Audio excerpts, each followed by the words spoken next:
Hey, I want to welcome everybody to Behind the Sermon and More. This is just a quick episode where I want to draw your attention to all things 2025.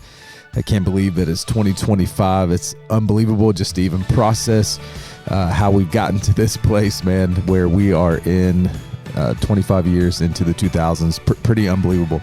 But one of the things I wanted to encourage you with, and I'm just going to take a few moments to do this today. This is Pastor Zeb. I'm just doing a solo podcast today. I want to talk to you about reading in the new year. So as you're approaching 2025, you're attempting just to follow Christ well, and you want to honor him. I would encourage you, if you do not have a reading plan, to start thinking about the things that you would read in the new year. And the point of a reading plan is to really allow ourselves to be focused when it comes to feasting, man. We want to become the leaders that God has created us to be. And I've always heard that readers are leaders and leaders are readers. And so it's really important for us to read. And if we don't have a plan for our reading, it's likely that we will not do it, because life gets so busy. There's so many things that are happening that we can get sidetracked. And what I want to do is just give you a few ideas, and hopefully this will help you as you map out your 2025 reading plan. So here we go. A couple of things. First of all, we'll start with the Bible. Okay, it's really important to make sure you're spending that time in the Word. I think that depending on your personality, this can be tricky because some people feel like they have to read a certain amount each day, and if they don't get to that amount, then it kind of ruins their day. But what you give up sometimes in that is retaining what you read, because you're trying to plow through the reading plan itself. And so I would just caution, reading plans are awesome, but I would just caution in kind of that mind frame that's saying, I have to get this done. Because the truth is, if you walk away with one verse that you have marinated on and that you do understand, as opposed to reading several chapters that you walk away and you're really not even sure what you read, that one verse is probably going to be more profitable for you. And so really think about what you're going to read, how you're going to read. Maybe just start with a book of the Bible, or maybe go through a Bible in the year, whatever works best for you and your personality. But just be encouraged to know that, man, it's not just a check the box thing.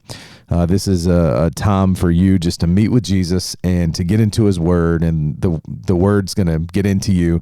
Had a pastor used to always say that to me. He's like, man, get into the word until the word gets into you. So it's not about the amount that you read or the length in which you read. It's about what you're digesting. And so create that plan. There's a lot of helpful ways to do this. Again, you can just do a quick search online and figure out a Bible reading plan. I think we even have some on our church app or website. YouVersion is a really good resource. They have lots of different reading plans that will even prompt you and notify you each day. So think about some ways for you to get intentionally into the Word of God. There's some things that you can do alongside of that which are helpful. So some people journal. I have found seasons of my life, I don't always journal, but I found seasons of my life to just be super encouraged by the discipline of journaling, right? Where I'm just able to map out what I've read, and I'm able to even pen prayers. And I don't know, my penmanship is so bad, I don't know that anybody else could even transcribe what I've written. But for me, it was really good just to be able to get my thoughts on paper, and just to keep that prayer journal, to keep that Bible study journal. That's something you can do alongside of reading the Word. I think that can be helpful for you. I'm one of those people, I actually do not mind at all highlighting, writing all in my Bible. Some people have a problem with that. I have a friend of mine in Kentucky, and man, he would cringe if he saw you taking a pen and underlining something or highlighting something in the Bible. But I'm not that guy, man. I've got my Bible all marked up. So that's another thing that you can do. You can just kind of read the Word with pen and highlighter, and just, man, if there's a word that sticks out, circle it. If there's something that you just want to keep to memory, put a line under it. I even keep some of those colorful tabs where you can just mark a page that you can go back to quickly and revisit. So create a Bible reading plan. I think that's priority number one. So as you approach 2025, just think about how you're going to read the Word. What are some disciplines you're going to implement as you do so? The other thing I would say to you is, man, having some intentionality in terms of the books that you read. There are so many books that you could read. And if I were just to go through a list of books of, hey, read this, read that. I wouldn't even know where to start for you, because I think a lot of that depends upon what season of life you're in. Maybe you're a parent who's just needing some help with discipleship, and you're wanting to know how to best disciple your kids, and you want to know how to best lead your kids. Maybe you're at the place, I just want to know how to survive the day, and there's some books for that. There's some books that can help you tremendously. There could be others who, man, you're married, and maybe your marriage is in a great season, or maybe your marriage is a little bit rocky, and you're wanting to read some books of how to be a better husband, how to be a godly wife, whatever the case may be. There are some books available for you that, like, hey, the new year, I just want to read this. As pastors here, we have books that we read together, and kind of depending on what we're going through, we read those books. We're about to start. We just finished one on emotional health, how to disciple well with just emotional health, and we're going to start in the new year a book called Authority by Jonathan Leeman, and this book just talks about how to have healthy authority. There are bad kinds of authority. There are bad ways to interpret what authority means, and so we want to just honor Jesus in any type of authority that we may have in terms of our position at the church. How do we honor King Jesus in that? So, depending on your stage of life, I think a lot of that dictates what you choose to read. Now, here's a key thing I would say to you. Where you get those books from is really important. Here's why. Man, we know that there are so many kind of avenues for us to get books, and I think today the accessibility for that is so great. And that's a good thing. But I think the caution here is, if you just do a general search on parenting, even Christian parenting on Amazon or whatever the case may be, you may end up being drawn to something that's not going to be most helpful for you. As a matter of fact, it could be something that is not necessarily good for you. And that's no shade on Amazon at all, but they don't have your spiritual health in mind, as they're just listing the plethora of books that they have available. So I would draw your attention to a resource that so many churches use, and just a clarity point, I'm not paid by them or anything like that. I just have found them to be really, really helpful. It's 10ofthose.com, 10ofthose.com. I think they may be based in Ireland or something like that, but their website's us.10ofthose.com. Man, I've been to several conferences where they have tables set out, and they are just really concerned for your spiritual health. And that means the books that they have available, and they try to price in such a way that is helpful. And they're not marking things up like crazy. They're doing everything they can to get the books in the hands of the reader. They care about your growth. And so just go to that website. I think you could do a general search there, whether it's parenting, whether it's marriage, whether it's whatever, and you could create a list from there. So think about how many books you hope to read. Think about different categories. So let's say the two we've covered. You've got marriage, you've got parenting. Okay, you may have one on, man, I want to know how to become an evangelist. Like, how do I become a soul winner? How do I share my faith? How do I do that well? You can just do a general search on evangelism, and you can look at the books there on 10 of those that pop up. Again, they're all going to be vetted and helpful for you. And so you could do that. Maybe you're wanting to grow in discipleship, man. How do I grow as a disciple of Christ? Or if you're a man listening to this, you just want to grow. Hey, how do I become a godly man? Whatever those are, you can just do a general search on that website, and you can start to create your reading lists for the year. Maybe for you have a goal of saying, hey, this year I want to read 10 books. 10 books, man, that's super doable. You can 100% do that. So just map out category-wise, what are the types of things you want to read. Maybe some of you really love theology. Maybe you love end times theology. Maybe you just want to learn more about the doctrine of soteriology. So what does it mean to be saved? How are we saved?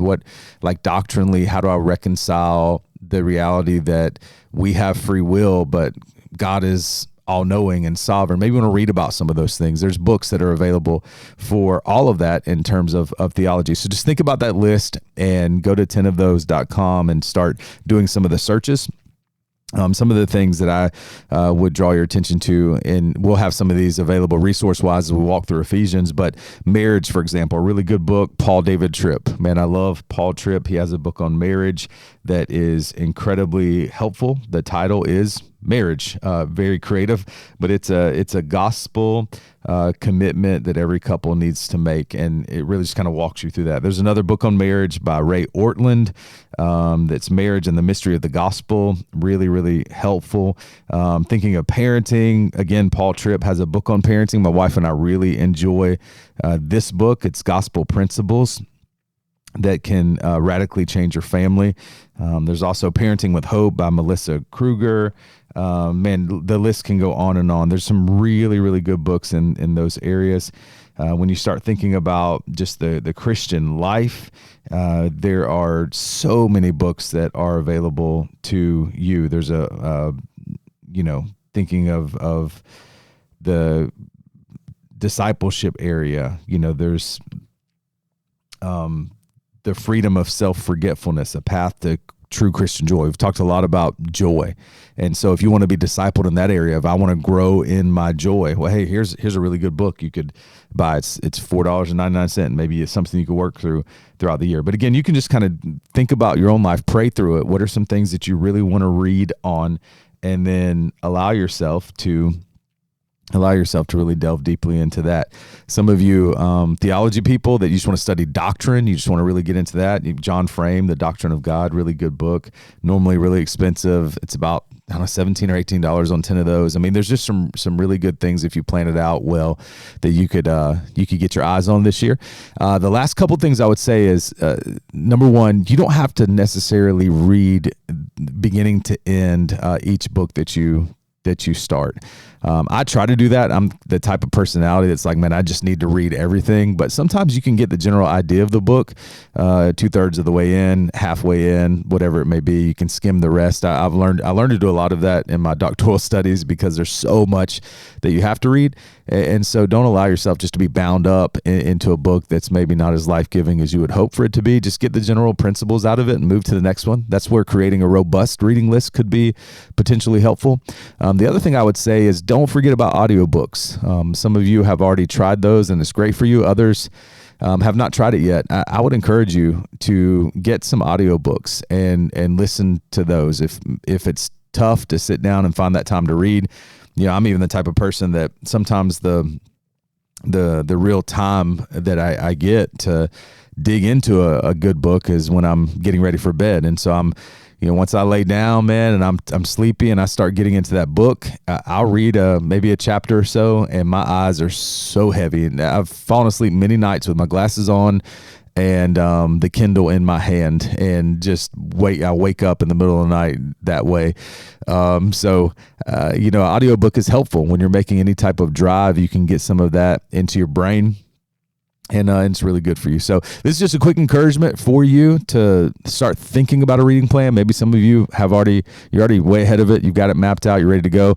But there may be others that this is new territory. Man, hey, listen, there's no real wrong way to do this other than reading books that aren't going to be helpful. That's where 10 of those is good. And obviously myself, any other staff member here, we're happy to point you in the right direction by way of books. But man, create your own plan. Create your own plan. Make it unique to you. Maybe if you're a reader, man, you say, hey, I want to read 100 books this year. That's great, man. That's an awesome goal. Map those out, write them down, and start working through it.